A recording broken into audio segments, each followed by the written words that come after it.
Damn it. ఏంటిటా కుండబద్దలు కొడతా అట్ట. నమస్కారం. కుండబద్దల ప్రేక్షకులకి స్వాగతం. అధికారంలో ఉన్నప్పుడు అవినీతి చేయడానికి, అధికారం పోయాక ప్రతిపక్షంలో ఉండి రాజకీయాలు చేయటానికి ఆ దేవదేవుణ్ణి వాడుకోవటం వైఎస్ఆర్ కాంగ్రెస్ పార్టీకి ఒక పరిపాటిగా మారిపోయింది.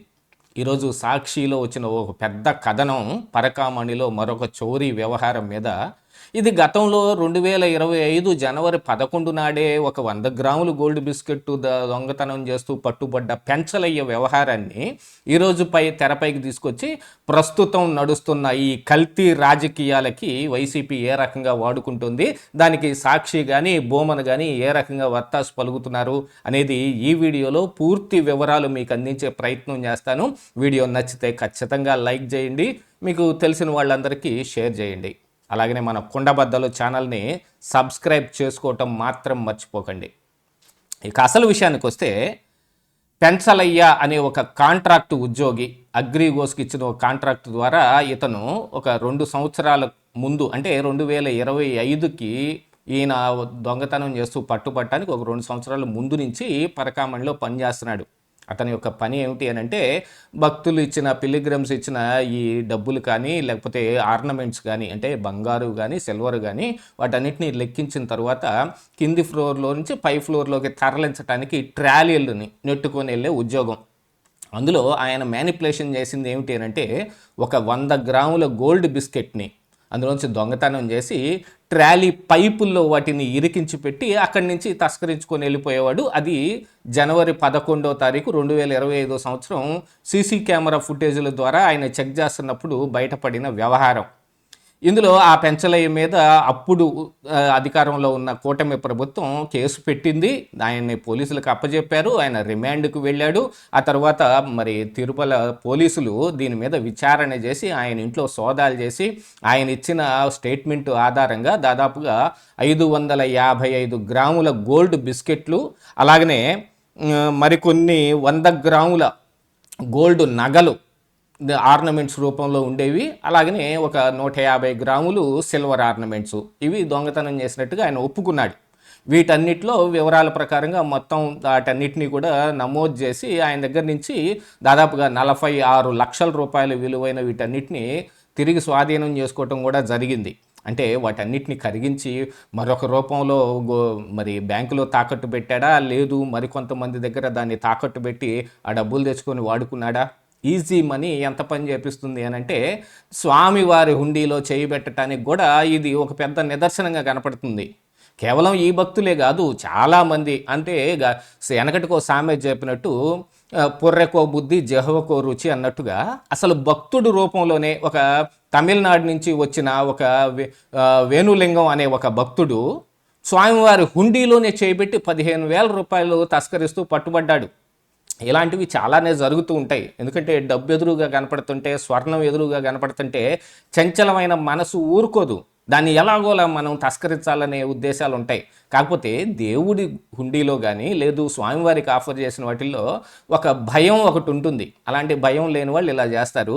ఆ స్వామి మీద నమ్మకమే లేదనుకోండి, ఆ పైన ఉంది ఏమిటి నల్లని రాయి కాదు అని అన్న బోమన్ కరుణాకర్ రెడ్డి లాంటి రాడికల్స్ ఉద్యమాల్లో పాల్గొన్న నాస్తికవాదులు, లేకపోతే కూతురు పెళ్ళిని మరి క్రిస్టియన్ సంప్రదాయంలో చేస్తూ అసలు ఈ టీటీడీకి, హిందూ సాంప్రదాయానికి ప్రతీకగా నిలబడే టీటీడీకి చైర్మన్ అయిన వాళ్ళకి కానీ ఇంకా ఏమి దాని మీద ఒక గౌరవం, అభిమానం, ప్రేమ, భక్తి, భయం ఉంటాయి.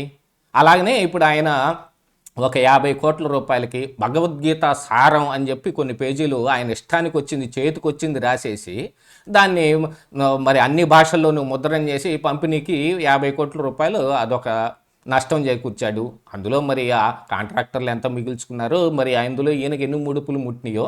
అసలు నెయ్యి కల్తీలో అయితే ఇంకా పెద్ద వ్యవహారమే బయటపడింది. కల్తీ చేయటం కోసం కేవలం ఈ నిబంధనలన్నింటినీ కూడా వీళ్ళే మార్చి మరీ అందులో కల్తీ చేసి అందులో పట్టుబడ్డారు. 250 కోట్ల రూపాయల స్కామ్ అది. అలాంటిది ఈ పరకామణిలో గతంలోనే ఇప్పుడు బాగా హైలైట్గా నడుస్తున్న రవికుమార్ డాలర్ల చోరీ, దాన్ని ఇప్పుడు మళ్ళీ ఉదహరిస్తూ సాక్షిలో కానీ బోమన్ కరుణాకర్ రెడ్డి కానీ మళ్ళీ దాన్ని తెరపైకి తీసుకొచ్చి కేవలం మేము 75,000 రూపాయలు విలువన్న ఈ ఫారిన్ కరెన్సీని దొంగతనం చేస్తేనే 15 కోట్ల రూపాయలు స్వామివారి పేరును రాపిచ్చాము అని చెబితే, ఎవడైనా 75,000 రూపాయలు దొంగతనం చేసినోడు 15 కోట్ల రూపాయలు స్వామివారికి ఆ పేరు మీద వాటిని ట్రాన్స్ఫర్ చేస్తారా? అది కూడా ఎటువంటి ఇది లేకుండా.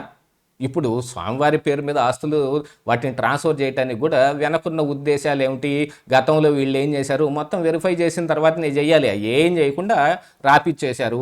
అసలైన మ్యాటర్ తర్వాత బయటపడింది ఏంటంటే, ఒక 50 కోట్ల రూపాయలకి వాళ్ళ పేర్ల మీద రాపించుకున్నారు అని, ఈ వైసీపీ నాయకుల పేర్ల మీద. అందుకు గాను మరి ఈయన మీద పెట్టిన కేసుని లోక్ అదాలత్లో కొట్టేయించుకునే పని చేశారు.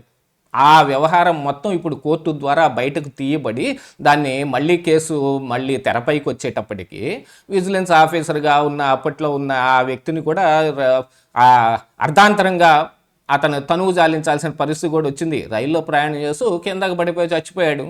అది ఒక యాక్సిడెంటు అని భూమన్ కరుణాకర్ రెడ్డి చెప్పాడు, పోలీసులు ఇంకా తేల్చక ముందే. అందులో వ్యవహార శైలి ఎంత లోతుగా ఉందనేది కనపడుతుంటే, ఈ టీటీడీ మీద ప్రస్తుతం బిఆర్ నాయుడు మీద ఉన్న కొన్ని వీడియోలను బయటకు తీసి, లేకపోతే మరొక వ్యవహారాన్ని ఇందాపూరు హెరిటేజ్ల ద్వారా ఇప్పుడు నెయ్యి సప్లైని చంద్రబాబు నాయుడే పర్యవేక్షిస్తూ డబ్బులు మొత్తం కొట్టేస్తున్నాడు, కల్తీ నెయ్యి అసలు ఇక్కడి నుంచే సప్లై అవుతుందని వాళ్ళ మీద ఒక అబాండం వేసే ప్రయత్నంలో, దీనికి టీటీడీని వాడుకోవటం ఎంతవరకు సమంజసం? కేవలం వాళ్ళ రాజకీయాల కోసం. గతంలో మరి ఇప్పుడు ఎవరైతే పెంచలయ్య ఈ గోల్డ్ దొంగతనం చేస్తూ పట్టుబడ్డాడో ఆయన మీద కేసు పెట్టబడింది. ఆ కేసు ఇంకా నడుస్తూనే ఉంది. దాని మీద పోలీసులు ఇన్వెస్టిగేషన్ చేసి దాన్ని కోర్టుకి సమాచారం కూడా అందించారు. రిమాండ్ తర్వాత ఆయన బెయిల్ పైన బయటకు వచ్చాడు. మరి బెయిల్ ఈజ్ రూల్, మరి ఎవరైనా సరే బెయిల్ పైన బయటకు వచ్చే అవకాశం ఉంటుంది కదా, అదే విధంగానే వచ్చాడు. కాకపోతే ఇప్పుడు ఏమిటంటారు అనంటే, గతంలో వీళ్ళు చేసిన పనే ఇప్పుడు కూటమిలో ఉన్న పెద్దలు చేస్తూ ఉన్నారు. ఇందులో కోట్ల రూపాయలు దొంగతనం చేసేసాడు ఈ పెంచలయ్య, అది వాళ్ళకే ఇచ్చాడు ఆ సొత్తు మొత్తం, అందుకనే ఈ కేసును పక్కదోర పట్టించేశారు అని ఇప్పుడు వాళ్ళు చేసిన పనిని వీళ్ళ మీద ఆరోపించే ప్రయత్నం చేస్తుంటే, ఇదంతా రాజకీయం కోసం చేస్తున్నట్టు కనపడుతుందా, మరి వేరే రకంగా ఏమైనా కనపడుతుందా? ఇట్లా భూమన్ కరుణాకర్ రెడ్డి కానీ వైవి సుబ్బారెడ్డి కానీ అసలు నెయ్యి విషయంలోనే పెద్ద దొంగలుగా బయటపడి, అంటే ఇది సిబిఐ ఛార్జ్షీట్లోనే వీళ్ళ పేర్లు ఉదహరించబడకపోయినా అందులో జరిగిన కల్తీ నిజం, ఒక్క చుక్క నెయ్యి లేకుండానే నెయ్యిని తయారు చేసి మరి ఇక్కడికి టీటీడీకి సప్లై చేశారని కనపడతా ఉంది. అందులో జంతు కొవ్వు ఉందా లేదా అనే దాన్ని ఒకదాన్ని బయటకు తీసుకొచ్చి మరి సిబిఐ సిట్టు దాన్ని ఉదహరించలేదనే కారణానికి వాళ్ళ క్లీన్ చిట్ వచ్చేసిందని చెప్పుకుంటూ ఇప్పుడున్న పెద్దల మీద మళ్ళీ ఆరోపణలు చేయడానికి ఈ పెంచలే వ్యవహారాన్ని తెరపైకి తీసుకొచ్చారు.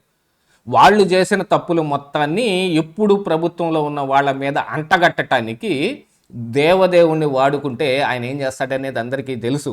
అలాంటిది ఈ భూమన్ కరుణాకర్ రెడ్డి ఈ రోజున మరో కొత్త ప్రయత్నం చేస్తున్నాడు. సాక్షి దానికి ఒత్తాసు పలుకుతుంది.